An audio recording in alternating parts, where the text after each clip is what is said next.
തന്തയില്ലാത്ത തരാന്നല്ലേ നിനക്ക് പറയുക. അരമണിക്കൂറായി ഞാൻ ഈ കിടപ്പ് തുടങ്ങിയിട്ട്. വിളിക്കാൻ പോയവനെയും കാണുന്നില്ലല്ലോ. ഇങ്ങോട്ട് വരട്ടെ. വഴക്കിനൊന്നും നിൽക്കണ്ട ചാക്കോച്ച, അവനൊരു മൂരിയാ. അതല്ലല്ലോ, അങ്ങനെ വിട്ടാ പറ്റില്ല. വരണുണ്ട്, മൂപ്പരെ കണ്ടില്ലെന്നാ തോന്നണേ. എന്തിനാ അവൻ ഈ പാട്ടവണ്ടി ഇന്ന് ചവിട്ടി പൊളിക്കും. എന്നാ പൊളിക്കടാ. അല്ലേ എന്തേട്ടാ, നേരെ എത്രയാണെന്നറിയാം വിളിക്കാൻ വന്നിട്ട്. വല്ലയിടത്തും വായി നോക്കി ഇന്ന് കാണും. താൻ ചന്ദ്രേട്ടനെ കഴിവറാമനെന്ന് വിളിച്ചില്ലേ? എന്നാ ഞാൻ ഈ ലോഡ് എടുക്കുന്നില്ല. നിന്നെ നോക്കിക്കോ. ചന്ദ്രേട്ടൻ ആരോടും കണക്ക് പറയണ്ട. ചന്ദ്രേട്ടന്റെ സ്വന്തം വണ്ടിയാ. ഇതൊരു ലോഡ് കുറഞ്ഞ വൈകുന്നേരം അവിടെ ചെല്ലുമ്പോ ആ നക്കി നായരുടെ മുഞ്ഞി മോന്തയും കാണണം. അതുകൊണ്ടാ എന്റെ പൊന്നി ചന്ദ്രേട്ടനല്ലേ. സ്റ്റാർട്ടാവൂല, ഒന്ന് അനക്കണം. അത് ഞാൻ ഏറ്റു. അടാ ഭാസ്കര, അബ്ദുള്ളേ, ജോണേ, എല്ലാവരും ഒന്ന് വന്നേ. ഒന്ന് ആഞ്ഞു തള്ളിയാ. തള്ളിക്ക് തള്ളിക്ക്. പോട്ടെ പോട്ടെ. തള്ളു തള്ളു.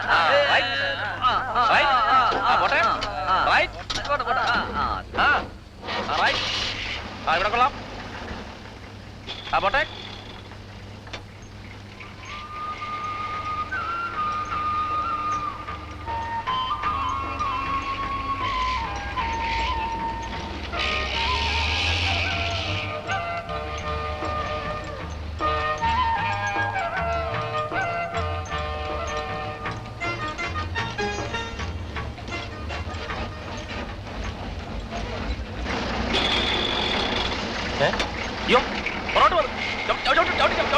അവിടെ വെക്കണം. പിടിച്ചോ, ഞാൻ കട്ട വെക്കാം.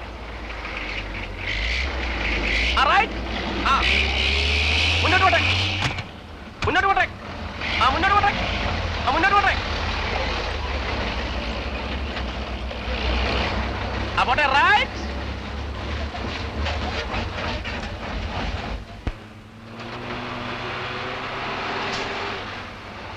രക്ഷപ്പെട്ട് ഞാൻ വിചാരിച്ചിറങ്ങി പോകുന്നു.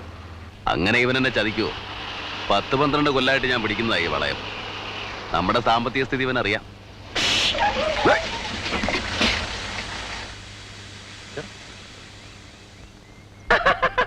കാറ്റ് പോയി. നമ്മുടെ സാമ്പത്തിക സ്ഥിതിയെ കുറിച്ച് ഇവന് ശരിക്കറിയല്ലേ എന്തിനേട്ടാ? കളിയാക്കാതെ ചെന്ന് ടയർ മാറ്റിയിട്ടാ. ഈ ലഡാക്ക് വണ്ടി ഒരു ദിവസം മര്യാദയ്ക്കൊന്ന് ഓടിക്കണ്ടിട്ട് മരിച്ചാ മതി.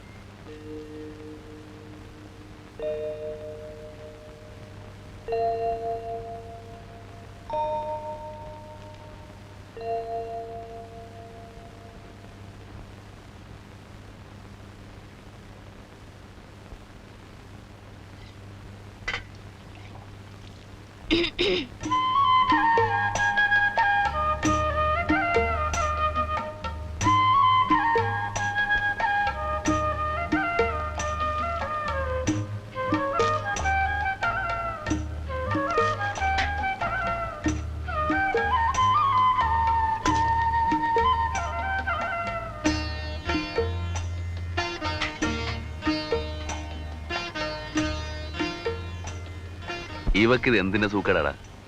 നാരായണേട്ടന്റെ മോളായിപ്പോയി. അല്ലെങ്കിൽ ഞാൻ കാണുമ്പോഴൊക്കെ എന്നോട് ചോദിക്കും ചന്ദ്രേട്ടന്റെ കാര്യം. സംഗതി കൊള്ളാം, കാണാനും സ്വഭാവവും. പിന്നെ നാരായണേട്ടനെ എളുപ്പമൊന്നും കാണില്ല. നമുക്കൊന്ന് ആലോചിച്ചാലോ? ഞാൻ വല്ല തെറിയും പറയും കേട്ടോ. പിന്നെ എന്നും ഇങ്ങനെ അമ്പലക്കാളെ പോലെ നടന്നാൽ മതിയോ? പണിയെടുക്കുന്ന കാശ് മുഴുവൻ പല ചാരായക്കടയിലും മുച്ചീട്ട് കളിക്കാരനും കണ്ട വെടികൾക്ക്.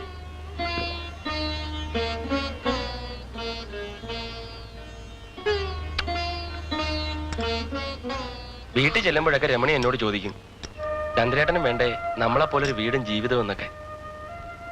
ഇനി ചന്ദ്രേട്ടൻ വീട്ടിൽ വരുമ്പോ പറഞ്ഞ് സമ്മതിപ്പിക്കുമെന്ന് പറഞ്ഞിരിക്കുക അവള്. തുടങ്ങി രമണിയും വീടും കൂടും. നിനക്കൊന്നും മിണ്ടായിരിക്കണം. ഇനിയിപ്പോ എന്താ വേണ്ടേ? ചന്ദ്രേട്ടൻ ഒരു കുടുംബമായിട്ട് കഴിഞ്ഞു നോക്ക്, അപ്പോഴേ എന്റെ സുഖം അറിയും. എന്റെ തടി ഇവിടെ ആണെങ്കിലും പ്രാണൻ അവളുടെ അടുത്താ. വയസ്സാകുമ്പോഴേ ഈ തടിയും ചുണയൊക്കെ അങ്ങ് മാറും. ആരാ ഇത്തിരി വെള്ളം ചൂടാക്കി തരാനുണ്ടാവുക? അതിന് വയസ്സായെങ്കിലല്ലേ. പിന്നെ ചന്ദ്രു ആർക്കും ഒരു ഭാരവുമില്ല. ആരുടെയെങ്കിലും സഹായം ഇല്ലാതെ ജീവിക്കാൻ പറ്റാത്ത ഗതി വന്നാ അന്ന് അവസാനിപ്പിക്കും. പിന്നെ വലിച്ചു വാരി കുഴിയിലിട്ട് മൂടണം. അതിനുള്ള മണ്ണ് എനിക്കുണ്ട്. പിന്നെന്താ?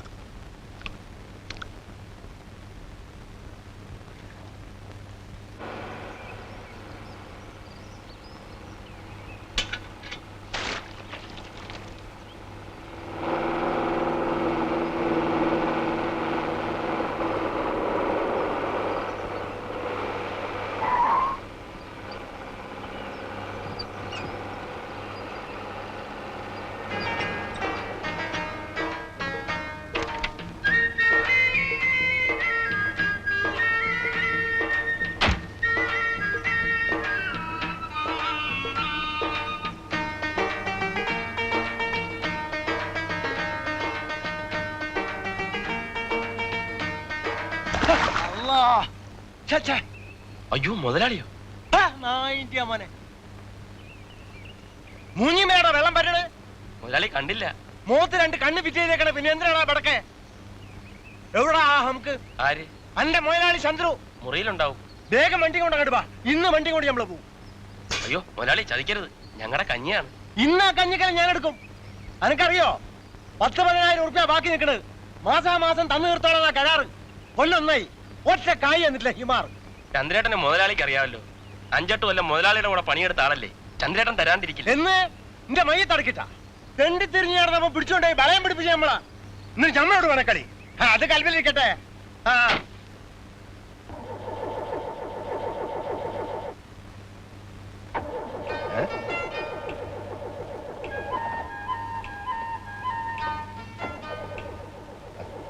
തറാമ്പറപ്പ് വണ്ടിയും തുടങ്ങിയ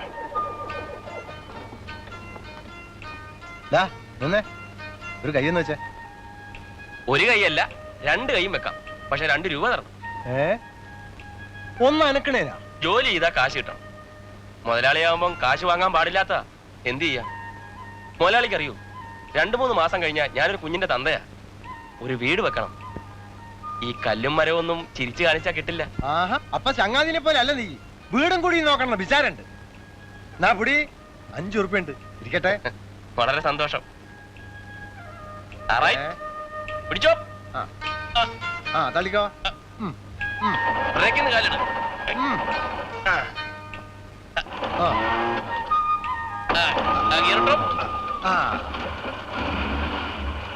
നമ്മള് പോട്ടെ.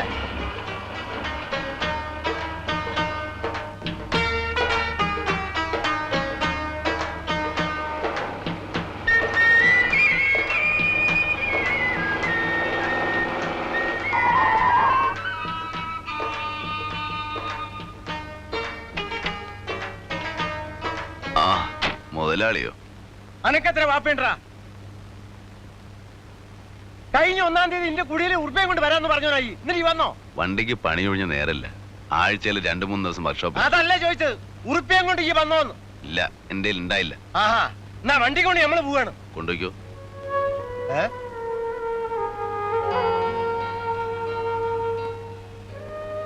അല്ല, അപ്പൊ നീ എങ്ങനെയാടാ കയ്യ? അത് മുതലാളി അറിയണ്ട. വണ്ടിപ്പണി മാത്രമേ എടുക്കുന്നില്ല. കൈത്തണ്ടയ്ക്ക് ബലമുള്ളിടത്തോളം കാലം ചന്ദ്രു ജീവിക്കും. നീ ചൂടാവാതടോ. പിന്നെ മുതലാളി ചൂടാവുന്നതോ? ഞാൻ നാട് വിട്ടു പോകുന്നില്ല. പോയാൽ തന്നെ വണ്ടിയുടെ ബുക്കും പേപ്പർ നിങ്ങളെ ഇല്ലേ? പിന്നെന്താ, കാശുണ്ടാകുമ്പോൾ അങ്ങ് തരും. അതല്ല നമ്മൾ പറഞ്ഞു വരുന്നത്. എനിക്കറിയാം, കുറെ നാളായല്ലോ കേട്ടു തുടങ്ങിയിട്ട്. ആ 3 സെന്റ് സ്ഥലം കൂടെ തരാനല്ലേ? അല്ല, ഈ ഒന്ന് ആലോചിച്ച് നോക്ക്. 32 സെന്റ് സ്ഥലം ഈ നമുക്ക് തന്നു. ബാക്കി ആ 3 സെന്റ് സ്ഥലം കൊണ്ട് അനക്കൊരു കാര്യമില്ല. അതും കൂടി ഞമ്മക്ക് എഴുതി തന്നാല് ഞമ്മളെ കടം പീടിയില്ലേ?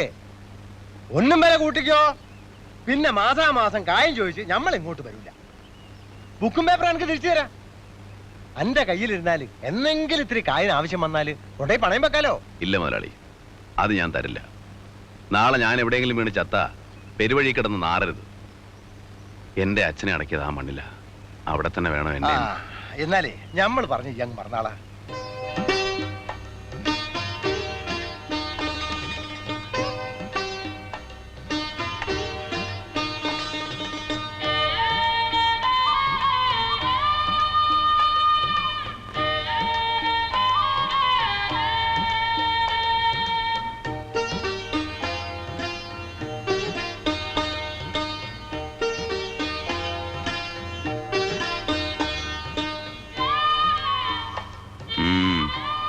തിരുമ്മയാ ഇരട്ടിക്കൊന്നുമില്ല. ഇത് കുറെ ഉണ്ടല്ലോടാ. കഴിവറട മോൻ ചാവാൻ പോണെന്ന് പറഞ്ഞാൽ 10 പൈസ കൊടുക്കല. വിശന്ന് പൊരിഞ്ഞാൽ ഒരു ചായ കുടിക്കല. കൂട്ടി വെച്ചോ, ചാവുമ്പോ കൊണ്ടുപോവാ. ഞാൻ പറഞ്ഞില്ലേ ചന്ദ്രേട്ടനോട്, ഒരു വീട് വെക്കണം. അടച്ചുറപ്പുള്ള ഒരു മുറി, ഒരു അടുക്കള, അത്രയും മതി. വീടൊക്കെ നമുക്ക് പണിയാടാ, സമയാവട്ടെ. സമയം എന്ന് പറഞ്ഞാ രമണിക്ക് 5-ാം മാസമാ. അവൾ ആരാ മോളെന്നറിയോ ചന്ദ്രേട്ടന്? തറ കെട്ടിയ പിന്നെ അവള് ഇനിയിപ്പോ പെരപണില്ലെങ്കിൽ അവള് പണി മുടക്കി കളയോ?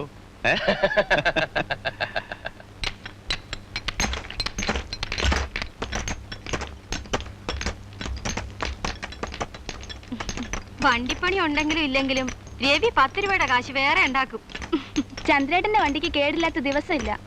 വിറ്റ് കളഞ്ഞൂടെയാ മുതല്? വിറ്റിട്ട് എന്ത് ചെയ്യാനാ? അവന്റെ ഈ സ്വഭാവം കൊണ്ട് വേറൊരു വണ്ടിയില് ആരെങ്കിലും പണി കൊടുക്കോ? ചന്ദ്രേട്ടന്റെ സ്വഭാവത്തിന് എന്താ മോശം? ചന്ദ്രേട്ട ഒറ്റത്തടിയാന്നൊന്നും ആരും കരുതണ്ട. ചോദിക്കാനും പറയാനും ഒക്കെ ഞങ്ങൾ ചിലരൊക്കെ ഇവിടെ ഉണ്ടേ. ഓ, പെണ്ണിന്റെ ഒരു നാണം കണ്ടില്ലേ?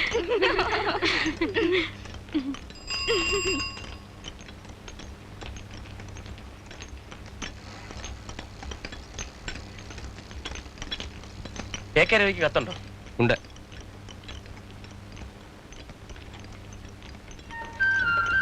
ആരുടെയാടാ? നിന്റെ കെട്ടിയാളുടെ?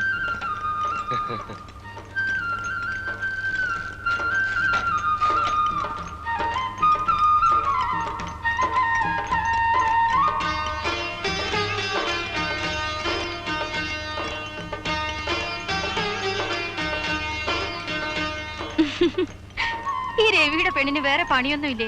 ആഴ്ചയില് 2 കത്താ. ചെക്കന്റെ മോന്ത കണ്ടില്ലേ? വെളുത്തമാ പോലെയാ. അവക്ക് എത്ര മാസമായി? 5.